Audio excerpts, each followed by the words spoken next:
Okay, don't mind the chaos in the back because your girl's about to have a whole new room.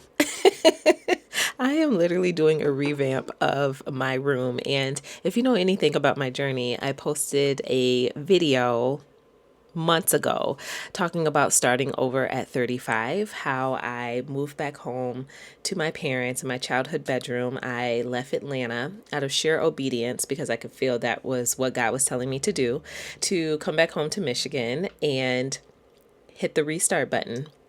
A lot of my life was processing, a lot of my time was processing life after breast cancer. I felt like it took 2+ years of my life that just were put on pause.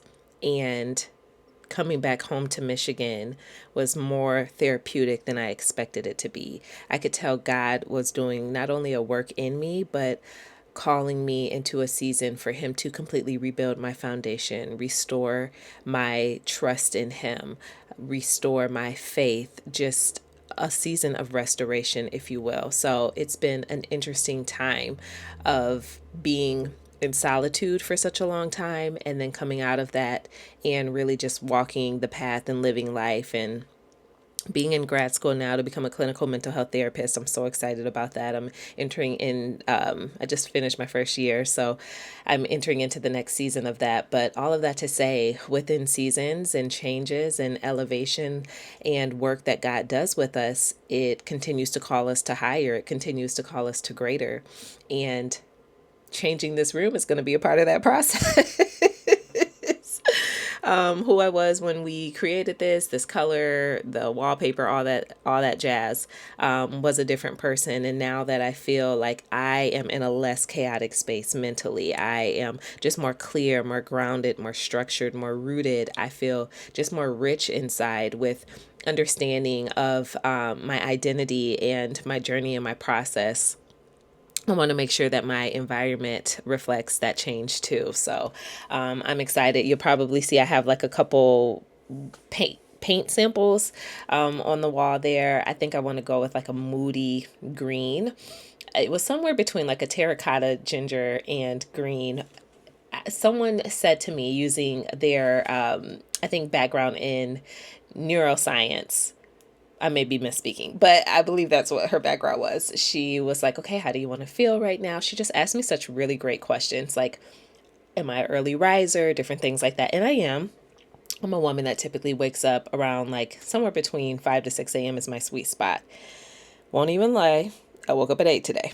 Okay, so I don't know. But typically I'm early riser, and she was telling me that the terracotta, like that ginger, that color more so aligns with someone like that. So she was just asking me, okay, well, what season are you stepping into? And as much as I agree with her, and I think in a different situation where if I had my own home and I had multiple walls I could paint terracotta, ginger, there would definitely be a room that holds that space. Right now, today, I realize that I am just gravitating to the moody green. I cannot shake it. I don't know what it is. I've never in my life had a bedroom this color. But I've had this color when I lived in Atlanta. My furniture, my sofa that's in storage, it actually is like a moody green color like that. So it's just, I'm allowing myself to experience color more now these days. I realized that that muted era, that was cute. It was cute. It was clean. It was concise. It was, it was something, but I could feel just the joy invigorating through like my pores and wanting to have more color, wanting to feel more vibrant, wanting to feel more lively. I think this is just the journey that happens when you are being rebuilt and restored, and you're walking now in the truth of who you are, right? So many pieces of me in the past were based off of circumstances of other people's choices, or circumstances of me, having to, live somewhere and just adapt to where I was. But now I realize like you can still own your environment. There's parts of your environments you can own. You may not be able to control everything, but still put love and care and thought into the immediate space that you are holding, even if it's like a painting, even if it's a poster, even if it's your vision board. If you don't have much space to work with, like put love and care into that, because when you're rebuilding who you are and you're stepping into your new identity, that part matters too. Don't skip over that.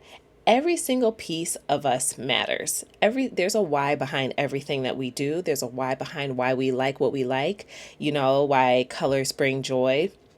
And I remember back as a child, my parents let me paint my childhood room yellow. This was at a different house that we lived at. And it was this bright, vibrant yellow. And I'm like, where did I get that from? But I've always been a joyful woman, a joyful person. So it made sense. Now I'm not going psychedelic yellow today, but the moody green, I'm so excited for it. So I've just been in this season where I am allowing myself to live the reality of what feels good again, now that I've been reconnecting with myself. And I don't think you ever stop reconnecting with yourself. I think as we're on this journey of life and we're intentionally seeking the more, seeking the good, seeking the fulfillment, and seeking the joy, I believe when you start to find it in whatever your truth may be, the reconnection just doesn't stop. It's so beautiful. And I think the cancer survivor part of me, I can sit here and stare outside my window for like 15 minutes. And I can see so much. I'll stare. I make it a little emotional. I can see just the beauty of the sun, the beauty of the snow, how it looks. Why are people texting me? How it looks on the trees. I can see so much. So I just really, I don't know, there's just a warm embrace to like the beauty of life. And I think when you've gone through something really hard, something traumatic that can take a lot from you and change you deeply, you're coming through that identity crisis and getting back to yourself. It's, I don't know, everything looks so beautiful. You just admire the beauty of life. And what you see, I heard a quote once, if I can remember it, I'm going to try to post it, but it said something about intentionally trying to find the joy and beauty in everything you see. And I think there's so much truth in that. And when you start to look at life from that lens, when you intentionally choose to look at life from that lens, I think you really create a beautiful life for yourself. Your curiosity, your imagination, your ability to dream again, right? And I want to get deep in dreaming again too soon, because it's December 2025. We'll be stepping into a new year. I want the woman that's rebuilding to understand, if she's going to create a vision board, like what that can look like, how that could look like. How does she want to feel? What does she want surrounding her? What emotions, what words are tied to the emotions that she wants to experience? And I've just been deep in that space for myself.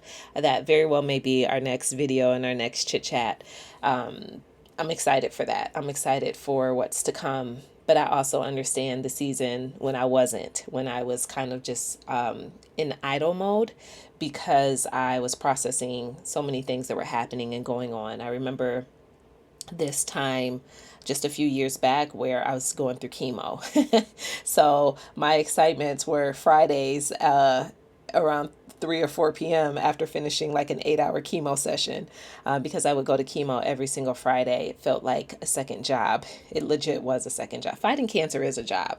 I mean, at this point, like, give us an application and at least pay us for this, because the fight is real and it legit feels like a second job. But going through chemo during that time, during that season, during the holiday, just fighting for my life. And, my niece, her mom sent me a text message from a picture my niece wrote, I think at school. And it just said like, "Dear God, is my TT going to be okay?" And getting that just broke me, because it reminded me that I have so much to live for, so much beyond who I am. I have my visions and goals and dreams. And when you get a cancer diagnosis, it's like, what the hell? Excuse my language, but it really does feel like that. So to see that message and how concerned my baby niece was. I think she was 9 at the time. That really did something to me. And it's like, all right, Lord, I'm fighting. I have so much to fight for. And now that God has graced me to be on this side of remission, this side of the journey of life, I'm not going to stop fighting. I am choosing to continue to reconnect with myself, to explore who I am, to continue to build a relationship with myself and teach women how to do the same, especially after having gone through something really hard and traumatic, because, man, you deserve an award. You deserve an award. And there is just still so much beauty that this world has to offer that we haven't even experienced or tapped into. So just allowing yourself to dream again. Just allowing yourself to dream again and to want again after everything that you've been through. You deserve it. You deserve it. And there's just so much more waiting for you. There's so much more goodness to come. So I was not expecting to get emotional. I am a woman though that embraces her emotions, and I let them come out. I legit like had a moment last week, just a couple, actually, yeah, last week, and Kroger in the coffee aisle. So hey, here we are, and I think this, if anything, makes us even more family. So yeah, I'm gonna leave you with that. I am going to leave you with that. So I hope you guys are well. I hope you take great care of yourself. And until the next video, we'll talk soon. Let me know if you have any thoughts, comments, if you can connect or resonate, if you yourself have even been on a cancer journey or experienced, a major life shift this year that really like pulled the rug from underneath you. Let me know in the comments. And if you haven't already, like and subscribe. And yeah, take care.